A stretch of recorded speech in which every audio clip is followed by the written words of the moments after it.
É sábado de Páscoa, é sábado de feriadão, final de semana com mais um jogo do Fluminense e hoje o desafio é fora de casa, no Alto da Glória, Coritiba e Fluminense no Couto Pereira, 8h30 da noite, a bola rolando para um jogo que pode fazer com que o Fluminense iguale o líder Palmeiras. Tá ali, lado a lado, tá coladinho, tá pertinho.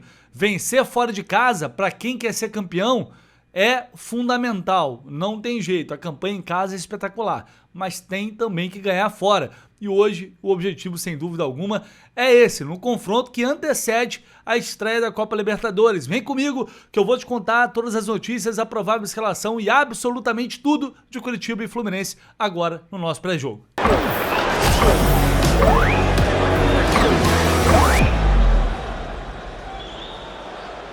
E você já pode chegar deixando aqui o seu like para a gente vai colocar a tabela na tela. 10ª rodada do Campeonato Brasileiro começando às 6h30 da noite. São Paulo e Cruzeiro no Morumbi, Coritiba e Fluminense às 8h30. Às 9h tem clássico aqui no Rio de Janeiro. Vasco e Botafogo em São Januário. Domingo, sequência da rodada na Arena Condá, 4 da tarde, Chapecoense e Vitória. Às 5h30, Flamengo e Santos no Maracanã. Atlético Mineiro e Atlético Paranaense na Arena MRV. Às 7h30, Corinthians e Internacional, na Neoquímica Arena.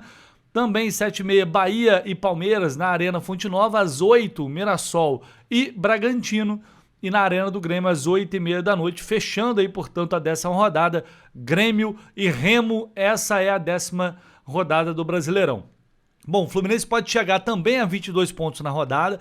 E aí, igualar o Palmeiras, fica pelo saldo de gols. O Palmeiras teria que perder por 2 de diferença, o Fluminense ganhar por 3. Não é simples, mas o importante é estar ali, é estar colado. É o que o Fluminense vem fazendo, né? Eu quero ser líder no final do campeonato. Ah, é legal ser líder, estar no topo, claro que é. Claro que a gente quer, mas tem que estar ali no bolo, né? E a gente sabe que não vai ser fácil, muito pelo contrário, é um campeonato muito complicado, ainda mais com Libertadores, com Copa do Brasil. Então hoje o Fluminense já está fazendo a sua parte, já se coloca ali, se firma no G4. Nessa rodada, por exemplo, o Atlético só pode chegar a 19. O Atlético tem 5 vitórias. Aí chegaria a 6, aí o saldo... o Atlético tem chance, né? Matemática, dá para chegar e tirar o Fluminense do G4, né? E dizer que o Fluminense não sairia do G4. Mas chance matemática tem do Atlético Paranaense ganhar e igualar, mas o jogo é fora de casa, né? Já dá para ver, dá para perceber o Coritiba ali com 14 pontos. É um time que vem fazendo o início de campeonato até surpreendente. Se a gente levar em consideração aqui projeção, o Coritiba tá... Daqui a pouco a gente vai falar mais sobre isso, mas o Coritiba tá pontuando muito fora de casa. E faz com que tenha essa pontuação e a ponto de ter a chance matemática até de chegar num G4. Difícil, mas pode chegar. Não vai chegar porque a gente espera ganhar o jogo, né? Evidentemente. Mas enfim, é uma possibilidade. A zona do rebaixamento neste momento, Cruzeiro, Chapecoense, Mirassol e Remo. Botafogo conseguiu dar uma escapada ali, mas está todo mundo muito próximo. E o Palmeiras, na estreia do Cruzeiro, né? Na estreia do Arthur Jorge, finalmente venceu e também deu uma respirada. A gente coloca aqui o histórico na tela, no retrospecto histórico, 50 jogos, 18 vitórias do Flu, 14 empates, 18 derrotas. Olha que confronto equilibrado, mais um. Então quem ganhar hoje aí assume a liderança no retrospecto histórico. Recentemente, só 2 derrotas nos últimos 12 jogos. A última foi em 2023, justamente no Couto Pereira, derrota por 2-0. O último confronto entre as equipes, no entanto, no mesmo ano, foi aquela vitória lá em 23, 2-1 para cima do Coritiba, dia 25 de novembro. Mas você vê que o Fluminense nesse recorte aí mais recente, tem aí 5 vitórias, outros 5 empates e somente 2 derrotas diante do Coritiba. Em relação à questão do desgaste, da sequência, que tanto a gente vem falando, né, agora já vai ser um teste, um jogo fora de casa, depois volta para o Rio, vai já na sequência para Venezuela, vai para Caracas, né, a gente inclusive está indo amanhã pela manhã, bem cedo, inclusive péssimo esse jogo 8h30 da noite hoje, porque no domingo já vai cedo para iniciar essa caminhada, longa caminhada, né, até Caracas para a estreia da Libertadores. Então é algo que o Zubeldia vai ter que administrar, vai ter que saber levar e não vai ser simples. Mas quando a gente parar e pensar só em Campeonato Brasileiro, aí tem que ganhar fora de casa, cara. Não tem jeito. Tem que pontuar fora de casa. Tem que conseguir manter essa postura, essa competitividade, essa ousadia também para tirar pontos fora porque os times que brigam até o fim pelo título, os times que se firmam ali no G4, eles também vencem. É claro que tem um fator casa muito forte, como o Fluminense tem. Então isso o Fluminense tem de sobra, 14 vitórias consecutivas, mas fora de casa falta um pouquinho para conseguir realmente se consolidar no pelotão de cima. E hoje é contra uma equipe que vem tendo um pouco de dificuldade em casa, que chama atenção. O Curitiba até agora foram 4 jogos no Couto Pereira, 2 derrotas, apenas 1 vitória e 1 empate. Isso no Couto. Fora conseguiu 3 vitórias, 1 empate e perdeu só um jogo. Olha só o retrospecto do Curitiba no campeonato. Por isso eu falei, é um time que está pontuando muito fora. E por isso está ali, na parte de cima. Mas em casa não está tão bem assim. Então que seja um ótimo sinal hoje para o Fluminense chegar lá e catar 3 pontos. Vamos agora para a provável escalação com a nossa parceria de sempre, a nossa grande parceira, a KTO, que inclusive vai levar a gente para Caracas junto com a Magic Milhas. Eu fui lá e montei essa combinada aqui. Vitória ou empate do Fluminense? Por quê? Jogo fora de casa e tal, não custa nada ter um pouco mais de cautela. Né? Enfrentar o retrospecto não é bom do Curitiba, mas jogar lá no Couto a gente sabe que não é fácil. Então estou sendo um pouco mais cauteloso nesse jogo, vou ali vitória ou empate, para garantir. Nos outros jogos, o Vasco no clássico contra o Botafogo é clássico, mas é em São Januário, o momento do Botafogo é muito ruim. Acho que o Vasco vai acabar ganhando esse jogo aí. Então tô arriscando aqui nessa. O Flamengo também ganhando o Santos no Maracanã. O time do Santos é bem fraco. E o Bahia pega o Palmeiras em casa, e aí eu coloquei ambas marcam. Acho que vai ter gol do Bahia, gol do Palmeiras. Deve ser um jogo aberto ali. O Bahia sempre se expõe muito, se arrisca muito. Então fiz isso. Coloquei aí uma odd 5, quase odd 6 nessa brincadeira. E o que tem chance extra, tá? E mais. Tem chance extra de R$30. A KTO não para. Toda hora é promoção, é inovação. Então se você utilizar o link que tá aqui embaixo, que é o link específico dessa promoção, não tem conta na KTO, cara, então faça a sua conta, tá? Se você puder dar essa força, ajuda muito mesmo. Aliás, eu não gosto, não sei, não curto, não quero apostar, não conheço. Mas, pô, posso criar a conta lá pra dar uma moral aí pro Jornada, pra você, porque eu sei que é importante. E realmente é muito importante. Só de fazer isso aí, pô, já engrandece demais aqui o nosso trabalho. E se você já está lá na KTO, então ative lá na aba promoções, ative lá só para celular, tá? Ative lá chance extra. E aí, se você fizer a sua combinada ou fizer só no jogo do Fluminense ali, tem que ter pelo menos odd de 1,80, tá? A partir de 1,80. Fazendo isso, perdeu, a KTO te dá até R$30 para você apostar novamente na próxima rodada. Só a KTO tem isso. Então você pode perder, arriscar um pouquinho mais e tal. Se perder, na próxima rodada você tem outra chance, tá? R$30 em crédito de aposta. O link tá aqui embaixo, é só você clicar aí. Tive que fazer esse corte aqui do nada, porque durante a gravação do nosso pré-jogo, quando já estava ali com o campinho preparado, né, o provável time titular prontinho aqui, já uma análise toda desenhada, eis que chegam informações importantes sobre o jogo desta noite. É assim, né? Notícia não tem hora para chegar e a gente tem que correr atrás. Então, vamos lá, porque essas informações elas mudam muita coisa em relação à projeção de equipe para enfrentar o Coxa. O que eu recebi aqui foi que Canóbio e Samuel Xavier não viajaram com a delegação. E a gente acabou não acompanhando o desembarque, como normalmente vocês estão acostumados, né? A gente faz no Jornada, nas viagens, mas o Rafael Siqueira, que é quem vai acompanhar, que é quem vai estar representando o Jornada em Curitiba, eles vai viajar no sábado, ou seja, hoje, né? Já no dia do jogo, não no dia anterior, como normalmente a gente vai, e também não tivemos a possibilidade de fazer o embarque aqui no Rio de Janeiro. Então não registramos as imagens. E aí, nessa apuração, eu ouvi que o Canóbio não viajou por desgaste muscular. Ele veio da data FIFA, jogou 2 jogos, quase que, né, os 2 jogos inteiros pela seleção uruguaia. Avião, viagem, não teve ali o tempo de recuperação ideal e a comissão técnica optou por preservá-lo. E o Samuel Xavier também, pelo mesmo motivo, apesar de não ter ido para a data FIFA, é aquele revezamento de lateral que o Zubeldia vem fazendo. Ah, mas é data FIFA, acabou de encerrar a data FIFA, tá geral mais descansado. Mas aí é que entra todo aquele debate, aquela discussão de montar uma estratégia com base em todos os jogos que o Fluminense vai ter daqui em diante. A gente já sabia que isso ia acontecer. E, ao que parece, teremos mais mudanças. Não somente essas que eu citei, mas há a possibilidade de um time realmente misto para enfrentar o Curitiba. A gente não tem a escalação confirmada. Talvez eu consiga confirmar algumas horas antes do jogo, mas a princípio há a chance realmente de termos mais novidades. Inclusive ontem, o Rodrigo Dias, ontem à tarde, lá no Ligados do Flu, chegou a comentar essa possibilidade, a trazer informações que também ouvi algo nesse sentido, que além dos dois, mesmo os jogadores que viajaram podem começar no banco de reservas. E aí a gente vai falar um pouquinho disso, colocando essa provável escalação na tela para vocês, com algumas dúvidas, né?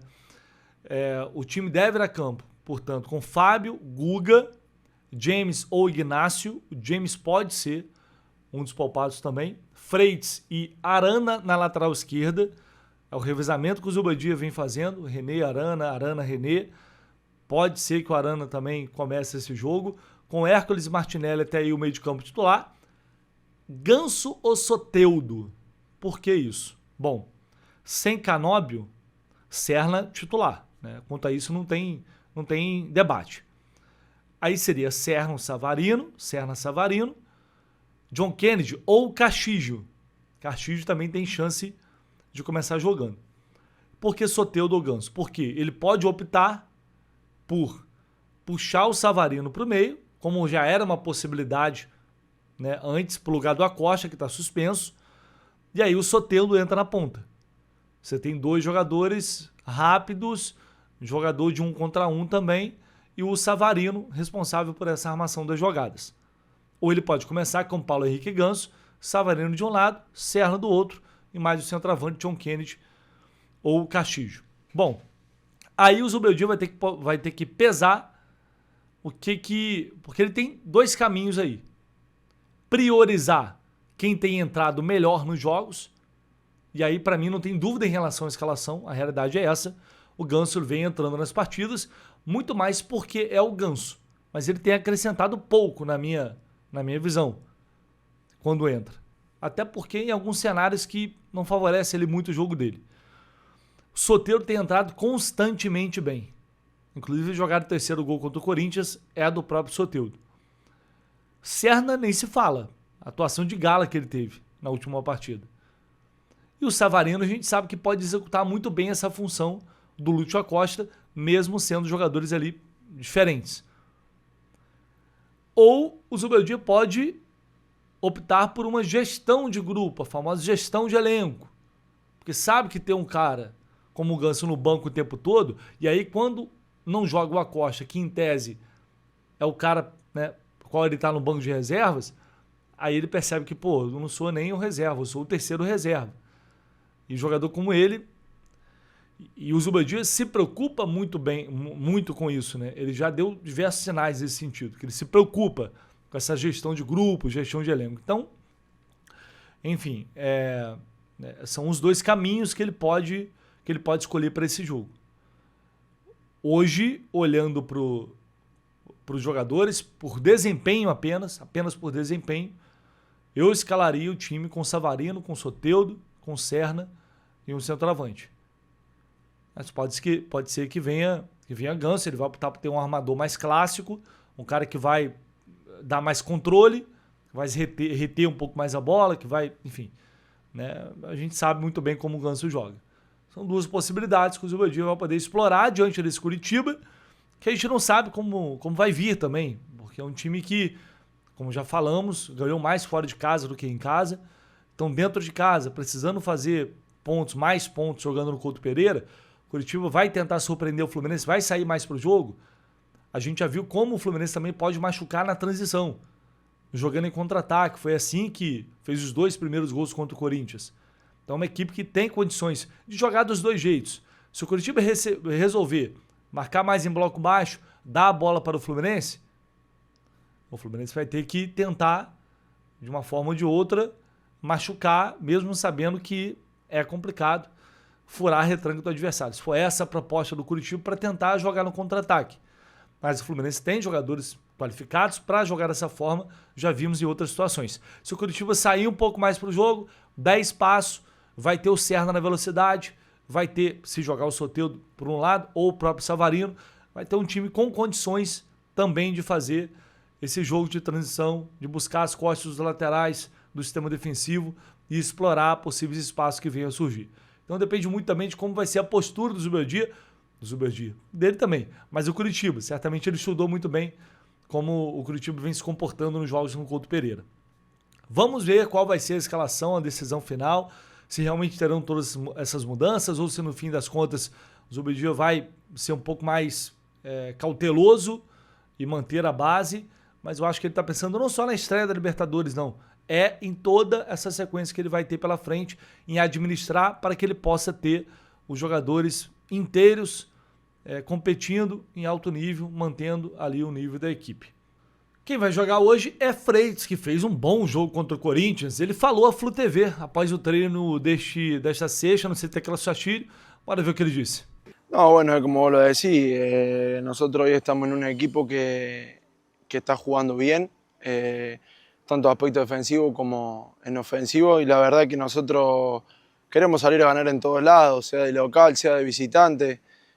Yo creo que este escudo lo merece y este equipo también que está trabajando día a día. No, bueno, es como vengo diciendo siempre, nosotros nos preparamos de igual a igual en todos los equipos contra los que enfrentamos. La verdad que nosotros sabemos que ellos ya son fuertes, como cada equipo acá en Brasil de local, pero nosotros también tenemos una preparación defensiva que Luis nos da la ayuda.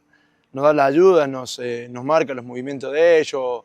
La verdad que después, bueno, después los que toman las decisiones dentro de la cancha somos nosotros y esperemos que sea favorable y como dije, este equipo está trabajando, este equipo está intentando ser cada día mejor, tanto ofensivo, defensivo.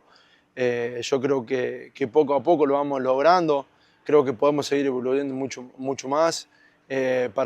No solo para este partido, sino para todos los partidos que nos tocan y seguir de igual manera. Bueno, estamos en Brasil, yo creo que hoy por hoy Brasil es una de las ligas más complicadas del mundo. Yo creo que también es bonito jugar tantos partidos porque con el partido tras partido podéis seguir creciendo. También tenemos un plantel muy amplio que como dije muchas veces, el que sale lo puede hacer bien, el que entra también. Entonces yo creo que eso también a nosotros a nivel competencia interno nos va a hacer mejorar cada día más, que estemos todos bien y que todos estemos con minutos y rodaje. Yo creo que como te dije, más allá de la cantidad de partidos y la calidad de los partidos, yo creo que hoy en día en el fútbol nada es fácil, quedó demostrado ya muchas veces que puede venir cualquier equipo, podemos ir nosotros para cualquier lado y el partido no es fácil. Todo equipo acá en Brasil, saliendo afuera, a jugar afuera, da la vida en contra de los equipos brasileros y nosotros también. Entonces yo creo que es un lindo espectáculo para todo mundo. Muito bem, falar rapidinho aqui do Curitiba, adversário dessa noite. Tem algumas mudanças, algumas novidades. Por exemplo, o zagueiro Maicon voltando, retornando ao time titular. Um zagueiro importante, experiente.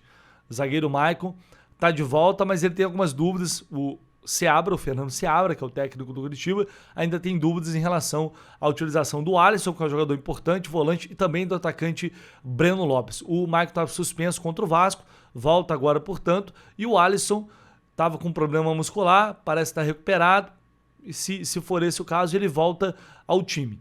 E aí tem o Breno Lopes, é outro que pode voltar à equipe. Ele foi poupado diante do Vasco com dores na lombar. Lavega, suspenso, está fora. Lavega está emprestado pelo Fluminense, né? E o Keno, que vem fazendo um campeonato ruim pelo Curitiba, campeonato, enfim, uma temporada, na verdade, até aqui muito fraca do Keno, ele levou uma pancada, sentiu dores no joelho e também não deve estar à disposição aí para o jogo, ou seja, não vai ter oportunidade de enfrentar o Flu. Então a gente tem a provável escalação do Curitiba com Pedro Rangel, velho conhecido inclusive do Fluminense também, saiu do Fluminense, Pedro Rangel, goleiro Pedro Rangel. Tinga, Maicon, Jaci e Bruno Melo. O Alisson, Vini Paulista, Sebastião Gomes e Josué. Lucas Ronier, Breno Lopes ou Fabinho e Pedro Rocha. Deve ser esse o Curitiba, que não vence há 2 jogos, vem de uma derrota no Atletiba, 2-0, fora de casa, na casa do rival, e em casa, na última rodada, acabou empatando com o Vasco. A gente vai para a arbitragem agora, para a gente fechar aqui o nosso pré-jogo. Apita a partida Rafael Rodrigo Klein, do Rio Grande do Sul, auxiliado pelo Eduardo Gonçalves da Cruz, do Mato Grosso do Sul, e pela Mayra Mastella Moreira, também gaúcha. O VAR vai ser o Marco Aurélio Augusto Ferreira. Esse árbitro, enfim, um árbitro de 36 anos, gaúcho, Rafael Klein, é um árbitro que acumula algumas polêmicas no Campeonato Brasileiro, em todas as competições. Campeonato Gaúcho também, apitou esse ano o Grenal, né? Apitou final de Campeonato Gaúcho. É um árbitro que gera muitas vezes controvérsias, né? Contra o Fluminense, estava olhando aqui o retrospecto dele, são 6 jogos, 4 vitórias, 2 derrotas. Já teve Fla-Flu com polêmica, o último jogo inclusive foi um clássico, vitória sobre o Botafogo por 1-0 no Maracanã. A última derrota foi no passado também, a derrota para o Cruzeiro, jogando no Maracanã. Lembro da gente ter algumas reclamações de arbitragem em relação ao Rodrigo Klein. Acho um árbitro, no geral, fraco, tá? Ele foi o árbitro que não deu aquele pênalti em cima do John Ares no jogo contra o Sport, que gerou muita reclamação. Era ele em campo, né? Gerou muita reclamação. Lembro bem dessa partida. Então, enfim, como a grande maioria dos árbitros da CBF, são árbitros que têm seus muitos problemas e a gente vai para cada jogo torcendo para o cara não estar ali mal intencionado ou já disposto a prejudicar a gente. Basicamente é isso, tá? Fechamos por aqui, mais tarde estaremos juntos. Hoje não do Couto Pereira, porque amanhã a gente vai para a Venezuela cedinho, mas Rafael Siqueira está lá representando o Jornada e teremos cobertura a partir das 6h30 da noite, direto do Couto Pereira, sim, e a gente aqui do Rio de Janeiro para mais uma transmissão com vocês, se Deus quiser, buscando uma vitória do Flu. Tamo junto, um abraço, valeu!